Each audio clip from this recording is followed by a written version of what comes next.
indivisible, with liberty and justice for all. Please join me in a moment of silence.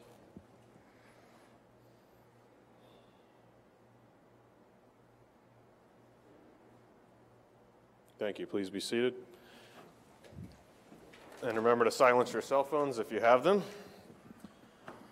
First item on the agenda tonight is citizen concerns. Are there any citizens who have a concern for the board that is not already listed on the agenda? Hearing none, then item 3 is approval of the agenda dated August 1st today. Move it, Mr. Chair. Second. Motion by Taylor, second by Radig. Discussion. All those in favor say aye. Aye. Opposed say nay. Passes 5-0. Items 4 through 10 constitute a consent agenda of routine action items to be considered by one motion. Items pass unanimously unless a separate roll call vote is requested by a board member. Item 4 is approval of the minutes of the July 25th meeting. Item 5 is approval of the claims. Item 6 from Board Administration is approval of a lifting of a tax suspension for initials GM. Item 7 is to receive the county recorder's report of fees collected. Any questions on that report?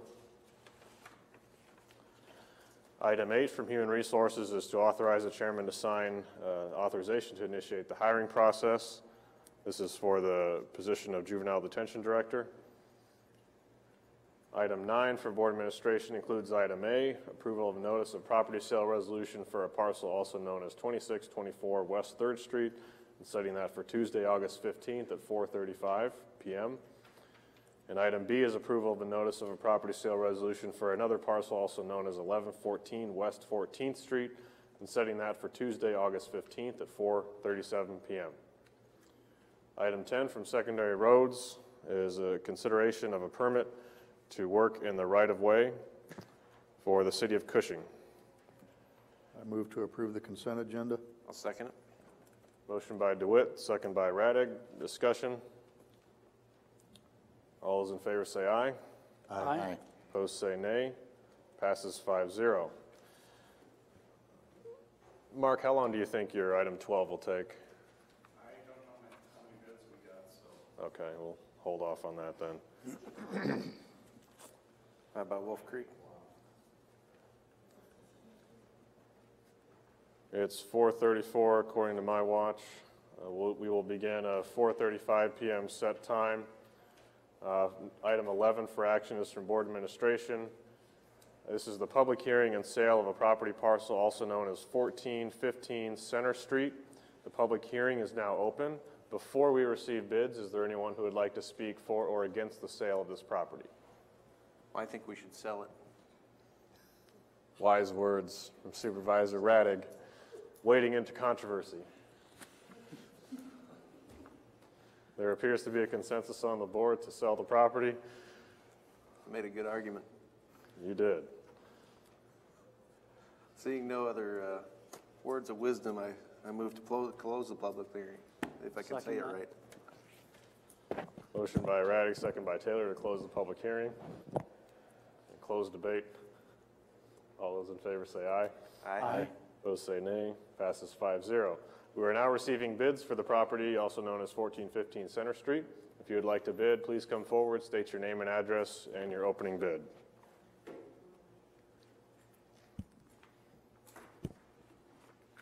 Hi. Hi.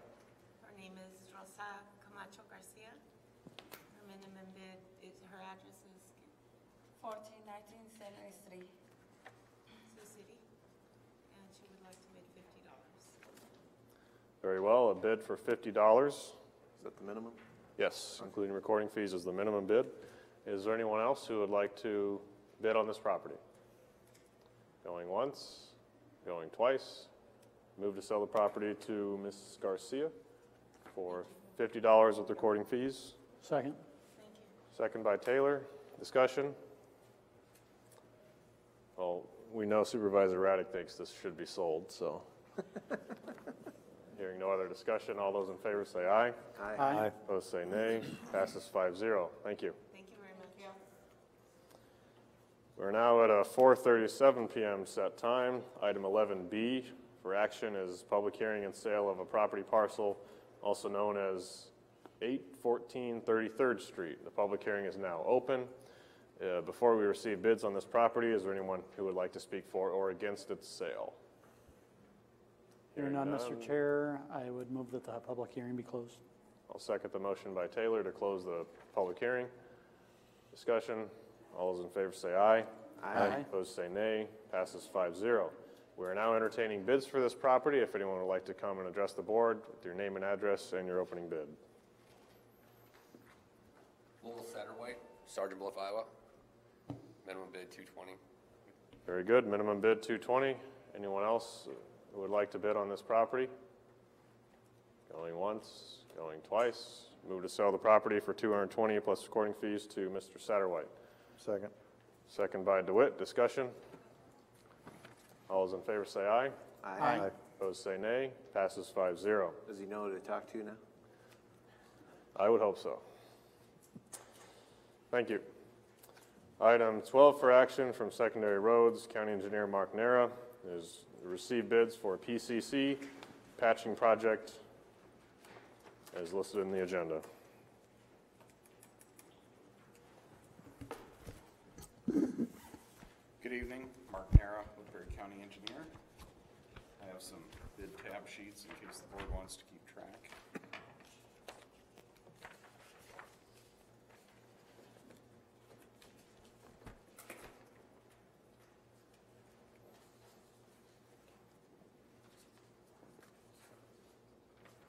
Sure. Okay, well, that's really cool. I don't know if I want to.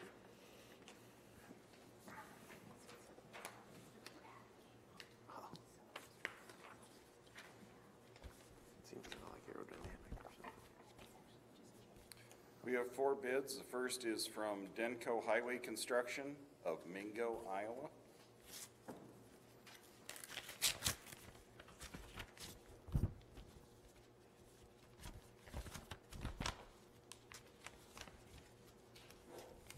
Bid bond was included. Total bid price, $99,713.80. 99713.80. Next one is from 10 Point Construction Company of Denison, Iowa.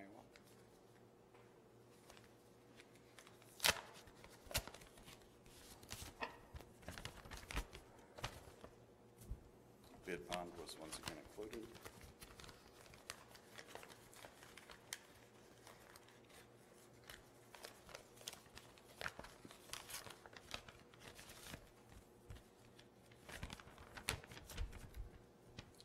Total bid price, $65,389. 65389.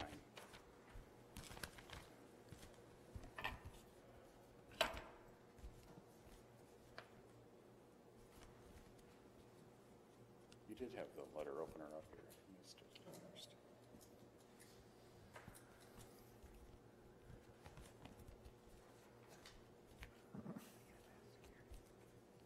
They really did a nice job of taping this one.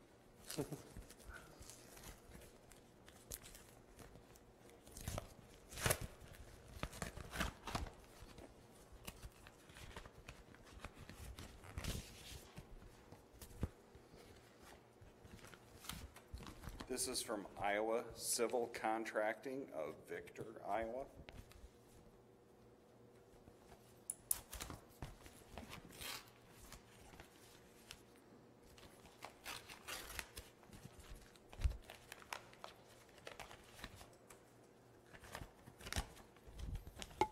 Bid bond was again included.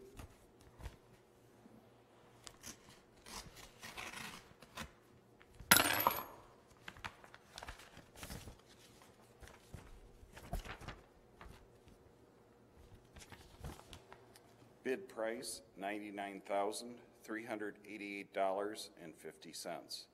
99388.50.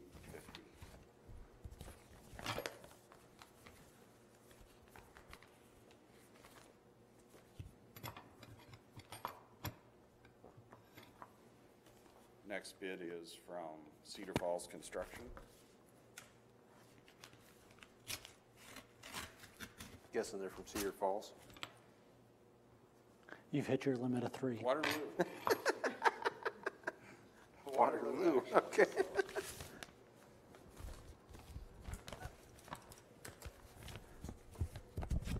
Sustained.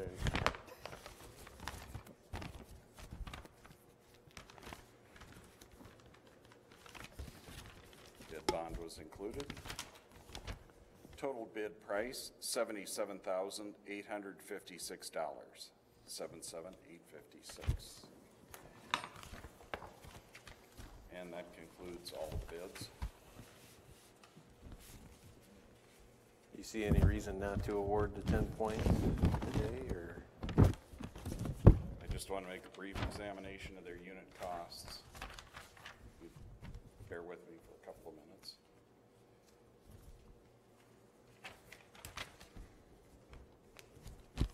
I just want to make sure they bid on the same project. 10 Point is really local. They do a lot of work for us. Okay.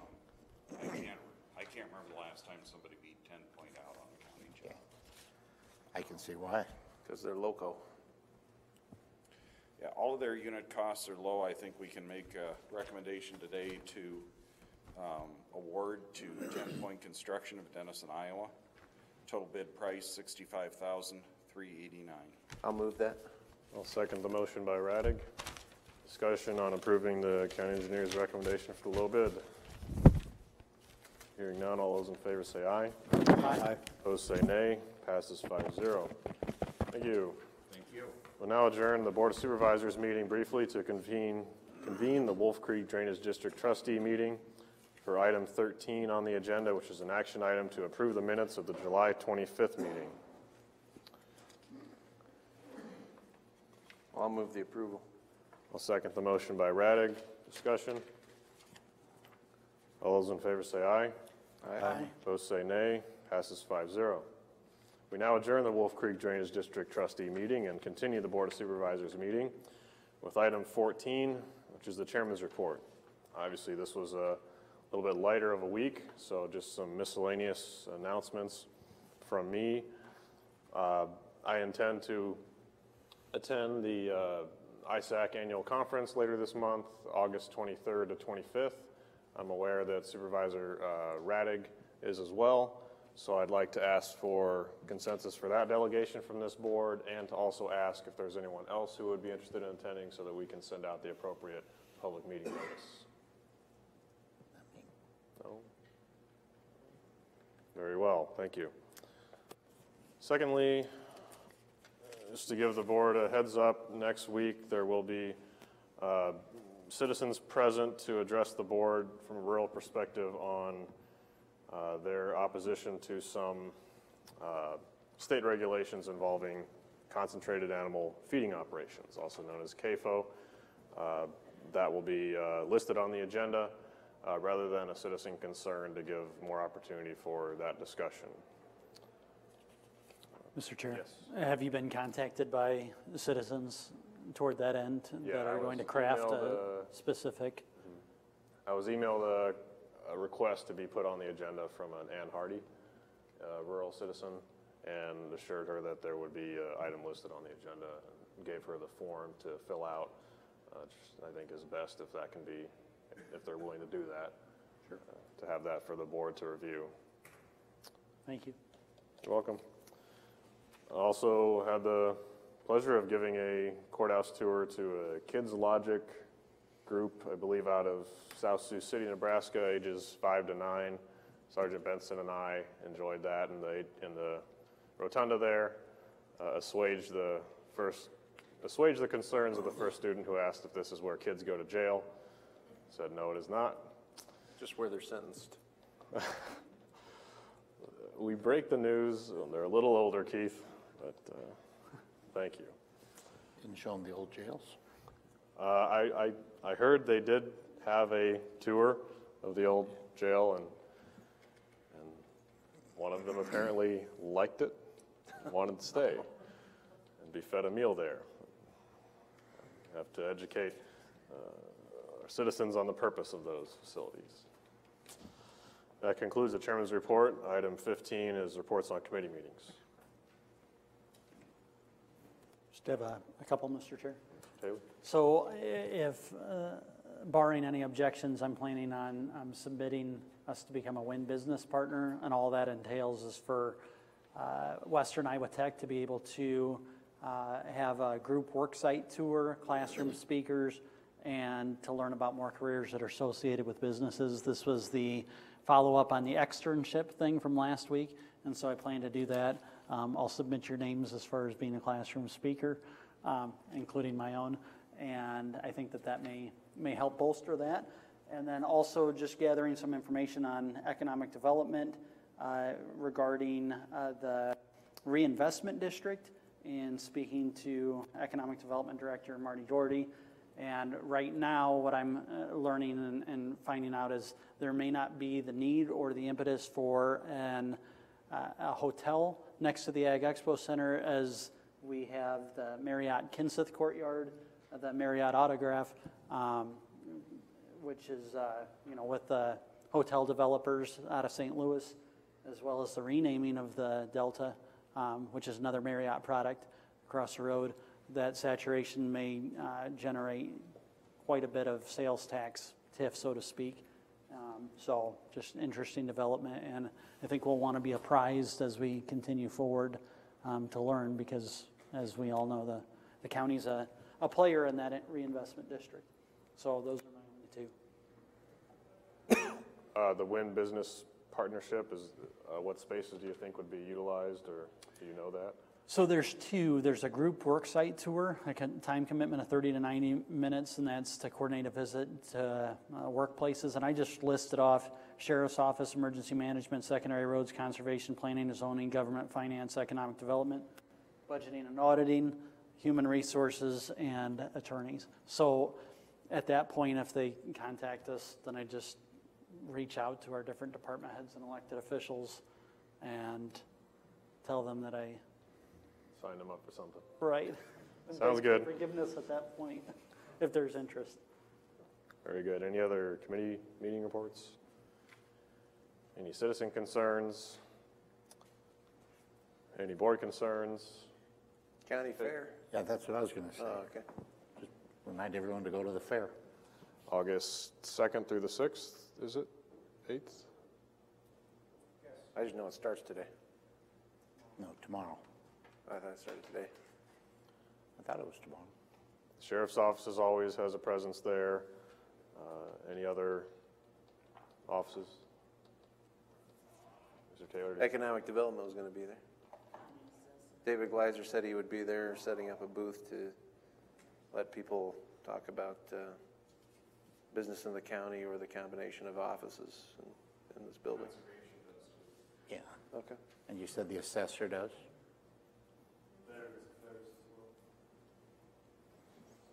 Very good. Mr. Taylor, did you have anything else? I just had a board concern, but. Go ahead. So, one question that I have, and I don't want to open up a can of worms, so I haven't had time to digest the supervisory, or I guess it's not a supervisory court order, but Judge Hoffmeyer's wide-ranging 10-page order that gives them the authority to supervise the business of the courts, and relies on 2003 Attorney General's opinion, an ISAC manual, and DC versus Heller. So I guess my only concern and question is, it's quite a bit in that order, including that law enforcement officers are discouraged from wearing their uniforms in the courthouse when they're not on duty, that law enforcement officers shall be disarmed, which is interesting to me, at the very least. And so I understand that it's to be posted, and maybe these questions aren't forthcoming. I understand the Chief Judge is not here, but I guess one of my questions for him, or maybe this board would have, is how does that information get disseminated to the public? Because I think at some point it wouldn't seem becoming to have that conversation maybe with a law enforcement officer, a police officer who otherwise intended to come, or was told at 3 o'clock in the afternoon, you're really discouraged from wearing your uniform. Those are surprising points to me in that 10 pages. So those are just some questions that I'm curious about. And it's certainly a question for the judge himself, as far as what this board does to inform the public beyond simply informing the public at a later date. Do you have any ideas there? No, other than I understand that it will be published and placed somewhere at the doors. And I guess the only other question that I have beyond that is, it seems from that order that it only applies to the second floor of the Trosper Hoyt Center, whereas everything else in that order applies to the entirety of the law enforcement center as well as the entirety of the courthouse. So a little curious there.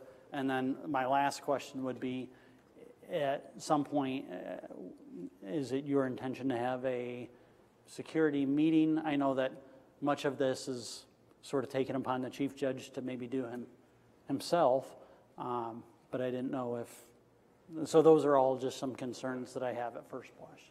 My understanding on the security committee is the next regularly scheduled meeting is the 25th. I could be wrong, but I believe it's the 25th. Okay. I will be out of town. Do you still plan to have that? Do you want somebody to do that in lieu of? I was going to ask members if they still plan to meet. It seemed to be up in the air last time it was communicated. Okay. But to piggyback on your comments, a brief reading of the administrative order does seem to empower or order the sheriff's office to divide forces, so to speak, and enforce not only in the courthouse but other buildings that have not had enforcement up to this point. So again, eventually it becomes an unfunded mandate. Certainly other counties deal with it more than we do, but That's it for me. Those are just a couple concerns. any other board concerns? We are adjourned. Thank you.